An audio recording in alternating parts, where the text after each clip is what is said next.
Okay, everyone. Hello. Thank you so much for coming to my session. This is my third year at the GDG Fest.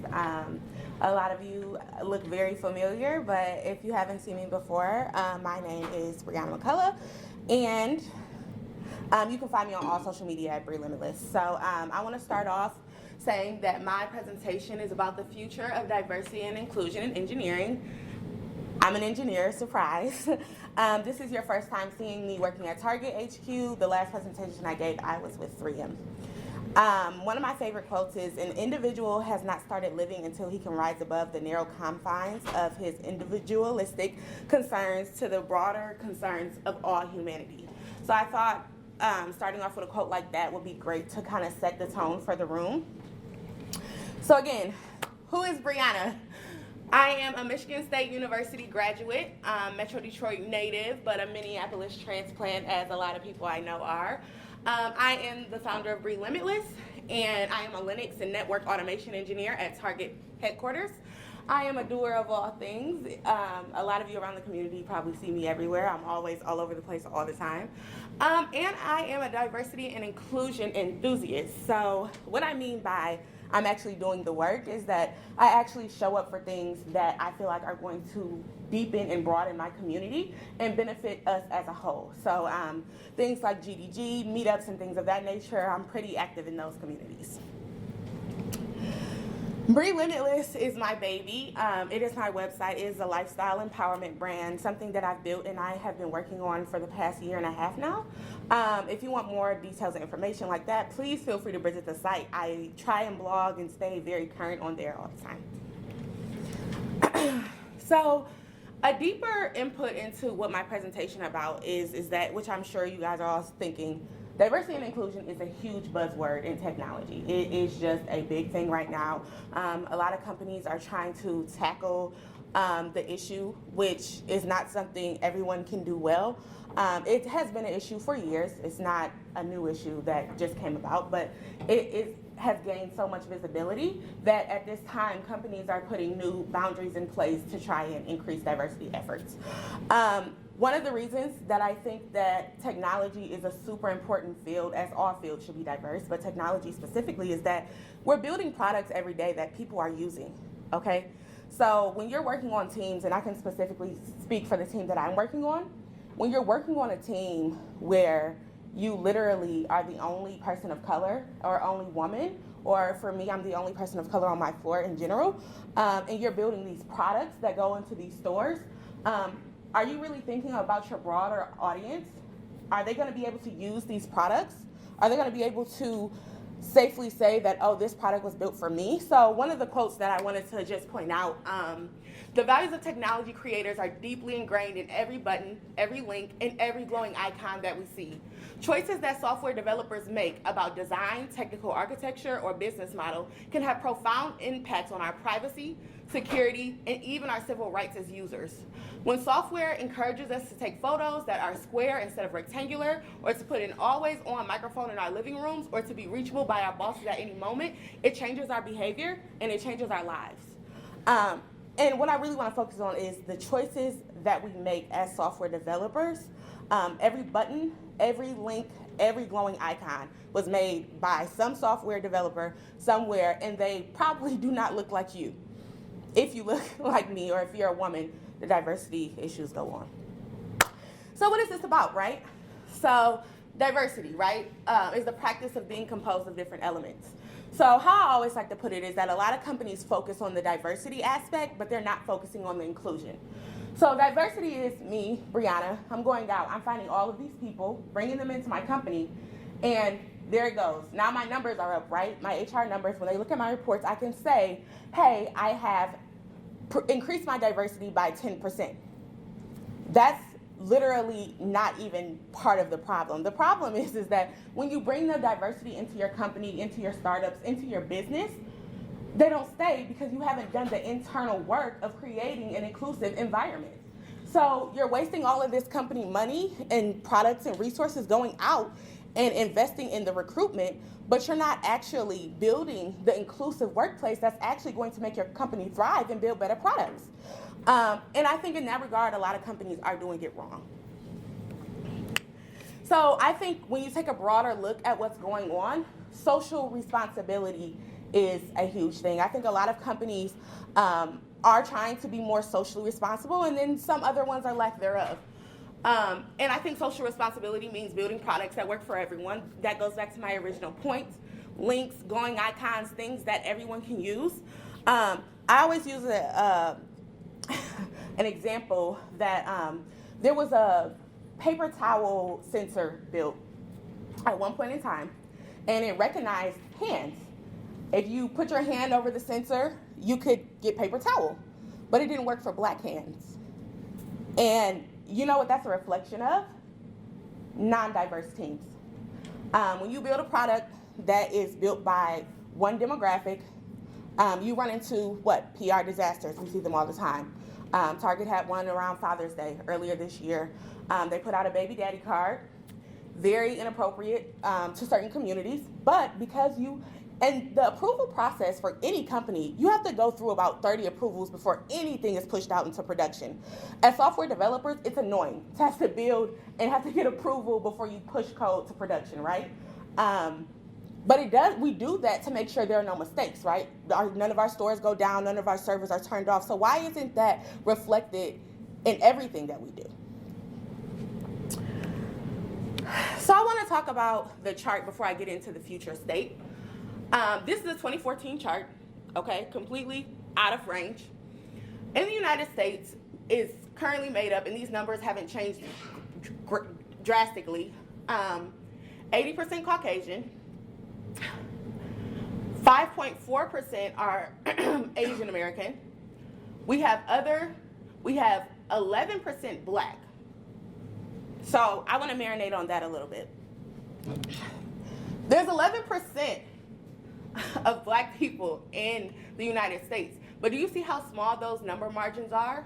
But there are only 5.4% Asian Americans, but look at how much larger those margins are. These are huge, these are real numbers. Companies have released these numbers. And that's saying it's easier to recruit from a certain community than another, right? You can take that 5.4% and build these large margins. And at the 11%, Cisco, which a lot of us should be familiar with, had none, 0. And we're talking about engineers, technologists, computer sciences, developers. And then we get into gender, right? Because that's a whole nother issue. When you bring up gender, you have 77%. I don't see one place up there where it's half and half. Mostly over 3/4 of the companies are male dominated, right? Which gets into a whole nother issue. So I always tell people, when I go into a company, I apply for a job, being a woman is the first red strike, the first dependency that I have on me, right? I walk in the door, I'm a woman, okay, unconscious bias automatically kicks in. But when you put the Black on top of that, Black women make up less than 3% of the tech space. As a developer, I make up 3% of the space. And so that changes the dynamics, right? It shifts the numbers. So when you get into diversity in tech, and this is more specific, you can see how those numbers, the margins go even larger. And then you get into what's going on today. So you see how companies, eBay, for example, if there's 13% Black in America, you have 2% as your company. I mean, it's comical. I'm laughing because it's almost comical. And you see Facebook, 3%. Flickr, 2%. Google, a company that builds most of the products and technology that we use today, only has 2% of diversity. So when you get into those larger numbers, you understand that we have a bigger issue, right? So it's time to start building solutions that are building towards a more inclusive workplace for technology in all fields across the border, because we build tools for everyone to use. Marketers are using our tools, PR professionals, people all over the world.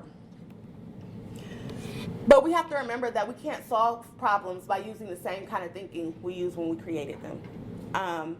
That is one of my favorite quotes, because I feel like we always try and solve the problems on our own. You build one team, that is not inclusive, and you say, okay, let's solve this problem of creating inclusivity. How can you, with no outside influences, no outside forces, say, okay, let's solve this problem with the same thinking that created the problem, right? So another big thing why diversity and inclusion is a buzzword, because I know people get tired of hearing it. At one point in time, companies were not allowed to release their numbers. They didn't have to. So you would never know. Just making sure I said. Thank you. All right. You all set? Yes, thank you, Lloyd. All right. One of the biggest things is that now companies are being forced to release their numbers. You have to say, yes, you have to say how many people of color are working there, how many women. I know at Target there are practices put in place that if you do not interview a woman for a position, you have to get special sign-offs to offer that job to someone. I mean, that is really how much it has cracked down on the elimination of unconscious biases. Even Amazon, I know you guys, if you're into the news and you read into tech, they built an application process that was the artificial intelligence was biased to who was applying for the jobs. So it's just like when you have people building these products and their mindset is conditioned, right? It's society, it's what we consider the norm. Then you have disasters that happen like that where you don't even get the chance to apply for a job because even the system, the artificial intelligence that you've built to solve these problems allegedly are biased, which AI brings in a whole nother form of problems for the technology space. So with focusing on the problem, which a lot of us like to do, I want to start talking about the future of diversity and inclusion. One thing I can say about Target, and I might be biased because I love my job, but there are a lot of companies banding together to combat the problem. They're becoming allies, right? So we're having a, for instance, Blacks in Tech event at TGT. They are 100% dedicated to tackling these issues. We have women, LGBT, because diversity doesn't just stop at, oh, you're a woman, or what you look like, what color is your skin. It's LGBT. Your interests are different. You're not interested. I can't tell you how many times I've sat in on conversations where people are talking about their cabins and beach houses. I have no idea what they're talking about. Your interests are different. And it's uncomfortable when you have to sit through those conversations that really you can't relate to, right? And people don't include you because you can't relate to it. So a lot of people are becoming allies. And what an ally is always make sure you're centering the solution around the people that are impacted. So a lot of people, I hear this a lot, which is why a lot of white males don't like diversity and inclusion, because what does this have to do with me? I'm not impacted, but everyone's impacted. It's a huge problem. So we always have to center that around those that are impacted by these societal biases. And then L, listen and learn from those who are being impacted. I can't tell you how many times I've gone into meetings where people wanted my opinion on D&I, and they were listening to respond and not listening to understand, because the first response you'll get, oh, it's a pipeline issue. That's always the first response, like, oh, we're not getting enough applications. Only men apply for the job, so what am I supposed to do? If you bring in those outside forces, even if you don't have it internally to fix that problem, it'll benefit you. Another L, leverage your privilege. I have had so many people, allies of myself, who have leveraged the positions that they're in to bring me in. And that's really, it's not about if it's affecting you or not. And I think that once we move past that, life will get a little better. But the privilege that you have being in your position, being whether you're, whatever you are, whoever you are, leverage on the little privilege that you do have. And because my main goal as an engineer and as a developer is to bring people in coming behind me. That's it. Like, if I can influence a generation coming in behind me, then I've done enough. And why? Yield the floor. And this is about really just stepping back and allowing the people that you trust and that are working for you to be able to feel comfortable enough bringing their concerns into leadership, or whoever you are, friends, acquaintances, associates. So create that comfortable space where people feel okay being who they are. And last, mandatory responsibility trainings and talking about race in the workplace. I still get uncomfortable talking about race. Even standing up here now, I get uncomfortable talking about race because I've had people walk out of meetings because they don't want to talk about it in the corporate place. But when issues like this are drowning in corporate America, and I have a perfect example, and it's unconscious, nonetheless. It's very unconscious. One of the things that has happened a lot is I have had coworkers from other organizations say, oh, well, I was riding through this rough neighborhood and there were fried chicken spots and pawn shops on every block, so I got scared and rolled up the window. When people allude to, yes, it's real, this is a real life thing. And immediately I called my mother and my cousin who are here right now, and they will tell you that it happened, and I was so livid that I couldn't believe, and they think nothing of it. Why? Because nobody calls them out about it. People don't think that people think that it's normal. Nobody, because when you're used to being in the same position where everybody looks like you don't feel the need to call them out because it doesn't affect you. You don't feel any feelings towards what's going on. And that's why diversity trainings, not just with a circle of people that look alike, but with people from diverse backgrounds are important. And just keep in mind that this is not in vain. Diversity builds better products. That's always been proven across research and companies all over the place. Building diverse teams builds a better workplace and creates better products.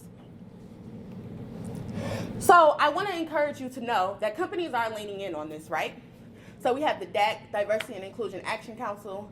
Pinterest, perfect example. When they had to release their numbers were just as low as everyone else. They came back the following year in 2016 and doubled their diversity in a year.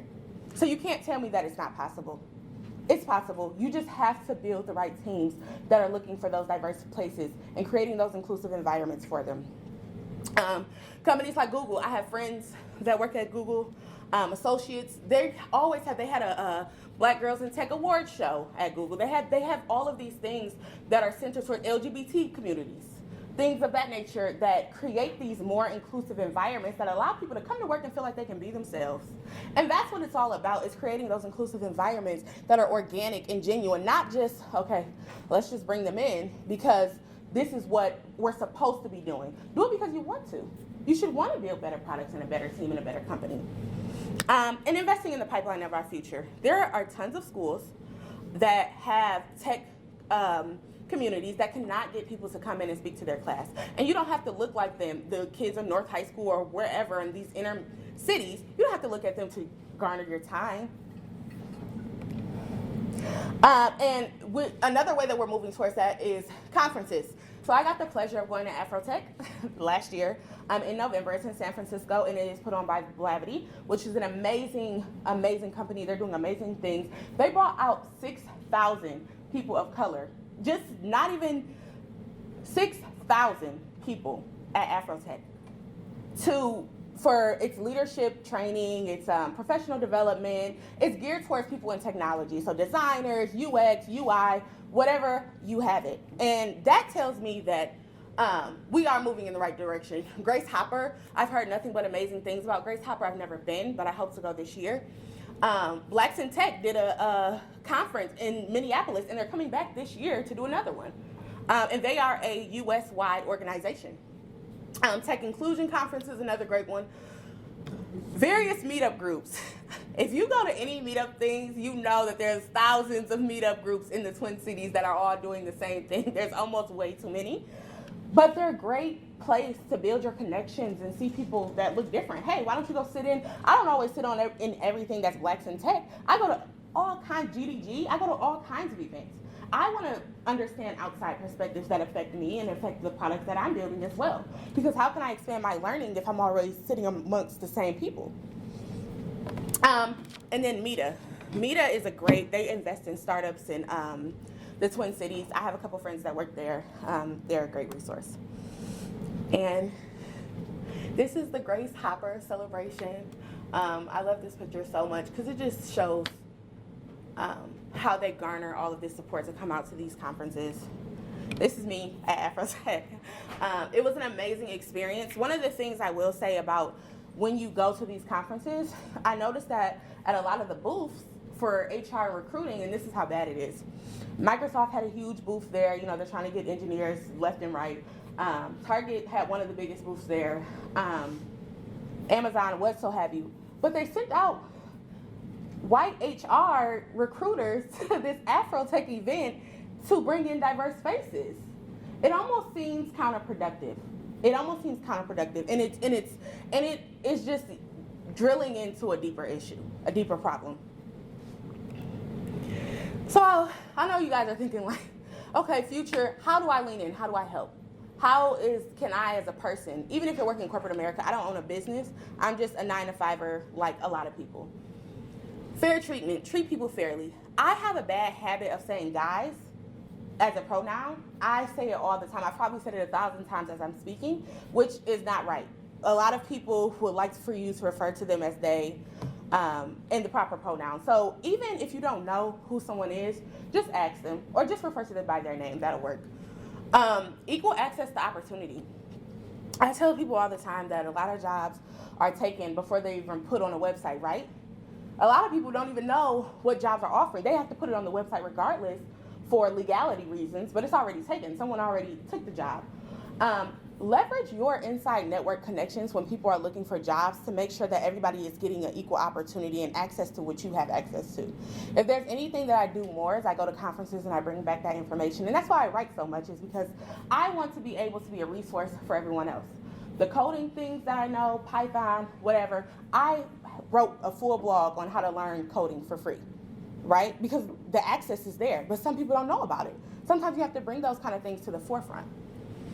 Teamwork and collaboration speaks for itself.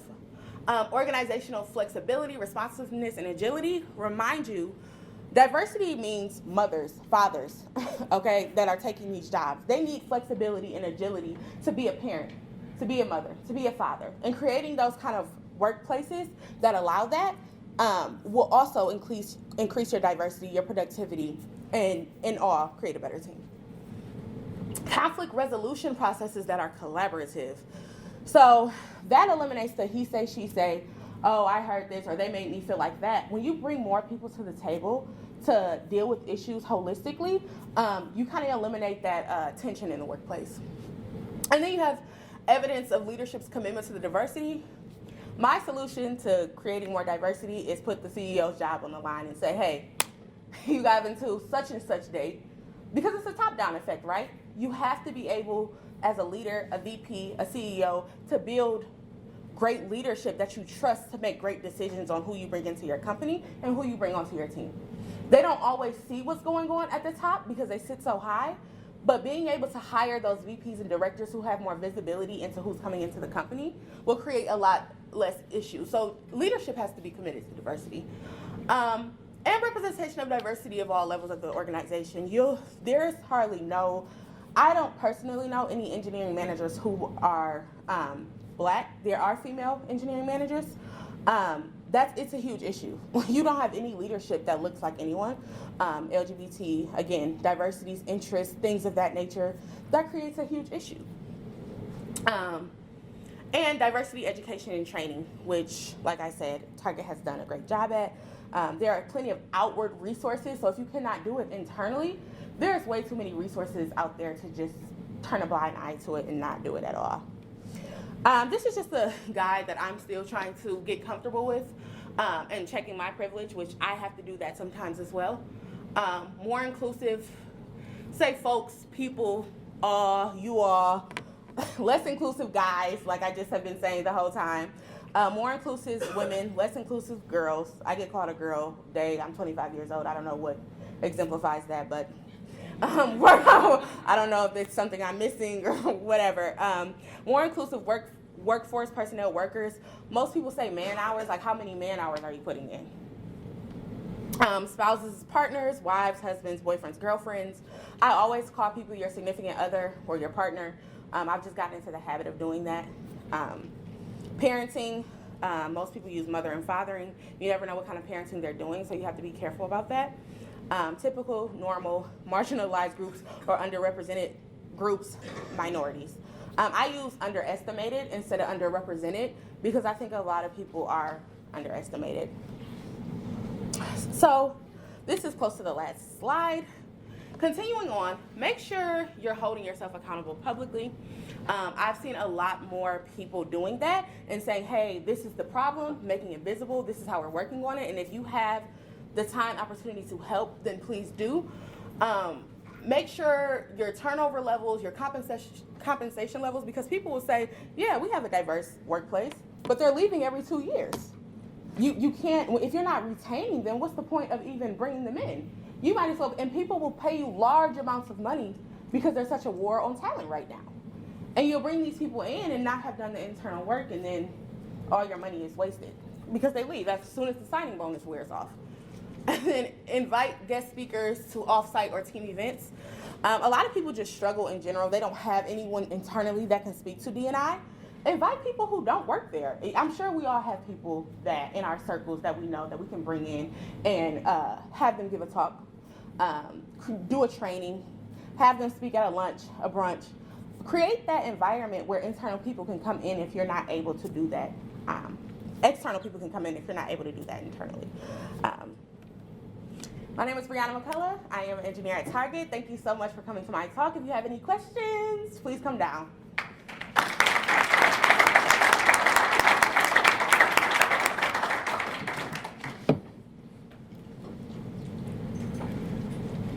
Oh, maybe I should open it up for questions. Do you guys have any questions holistically that the crowd go in here? I'm more than open to answer anything.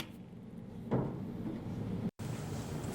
questions? Yep. Do you feel like 3M did a good job with their diversity and inclusion efforts? Yeah, I do. I think that they were working towards a more inclusive workforce for sure. I think in the engineering realm in general, it's pretty difficult. If you're talking holistically as a company, yeah. They have a lot of councils and things like that. Yes? So you did talk about something that really struck me, and I've seen it happen in my current workplace where the device, like diversity, bringing in people doesn't work because they're not prepared. Just, you can speak more about this building culture inside the company. You've done a lot of amazing things. So just can you talk a little bit more about quick wins? Like inclusivity, how do you create the environment that builds inclusivity? Or do you mean retaining, how do you retain? Retaining, the part where you bring people in and then it just doesn't work out because we don't know what we're doing. So in that realm of things, I always think that it's more acceptable to bring in outside people who kind of do know what they're doing, because it's really hard to unlearn a certain pattern or behavior and then relearn it all over again. That's a process within itself. I'm unlearning things. So in those instances, I always think that, and then team bonding events, I know so many, especially smaller teams, that do not bond outside of work. You come in, a lot of people are remote, you never see their face, you don't know what they're like. And I think that those bonding events, I know for my team, when I first came in, it was tension that you could cut with a knife. It just was, who is this person that they brought in and what does she do and what's she about? The more that I started going to the after work events and meeting people when they have a drink or two, that usually creates that they start saying things and being themselves, right? I think retention all comes from people, because people don't leave jobs, they leave people. They leave managers, they leave leadership. So I think bringing someone in externally who can do that or help your team build that up and build those inclusive teams would be great. Yep. How do you go about a really good approach and like asking for permission to really give feedback or receive feedback, and, like especially if you're, someone that's brown? Getting feedback from leadership about like performance or. So that's tough. That's a tough question, because I've had multiple people ask me that, and I've been thankful to have really open leadership. So I go to my manager and say, where am I performing? Before reviews. Like, how am I performing? How am I meeting objectives and goals and values? If it's not that open, I feel like sometimes you can tell through your work or how they grade you on what projects they put you on. But I really just feel like that has to be an open-ended conversation, and you have to be able to be with a leader who is willing to have that conversation. Because you can ask some people that and they'll give you this great answer, oh, you're okay, you're doing great. But ask them as far as competencies, which every company should have competencies. where am I performing? Am I performing where I should be, above that or below? And then from that feedback, they should be able to give you an answer. If they don't have core competencies, that's a bigger problem. Does that answer your question? Hi, so I'm Todd Ravin with OCC Partners. We're a healthcare and an IT company, healthcare provider, and we recently were certified by WeBEC. We're a woman-owned business. And in the process of that certification, we had to look at ourselves. And so we lifted up the hood and said, how diverse are we? We're 66% diverse, which is huge. Right. And we have people in our company that are from all over the place. By the way, we have the best potlucks you've ever. Fantastic. But retaining people has sometimes been an issue, but I think the biggest thing that's contributed to our success there is just an underlying willingness to try to be diverse and to look at candidate pools that others don't look at. And we recruit people for our clients as well. And we've kind of gotten involved now in the Beyond the Yellow Ribbon with veterans. MEDA, we're involved with MEDA. Yep. And the MMSDC here locally is another great organization. But I think when you put your best foot forward and try to be diverse and try to uncover candidates that are from different candidate pools in different places, it helps. And we were surprised because that wasn't really planned. And all of a sudden we went, wow, look at our roster. And we're about 200 people. So. Yeah. And you have to be intentional, right? So and as a underrepresented individual, you have to be willing to be transparent. Like when I first came in, I was just like, I don't know, this is really not working out with this. Like the vibes are not great. And my manager, who is a new manager, this was his first year as well. It's a tough conversation because as a manager, you have to manage 12 different personalities.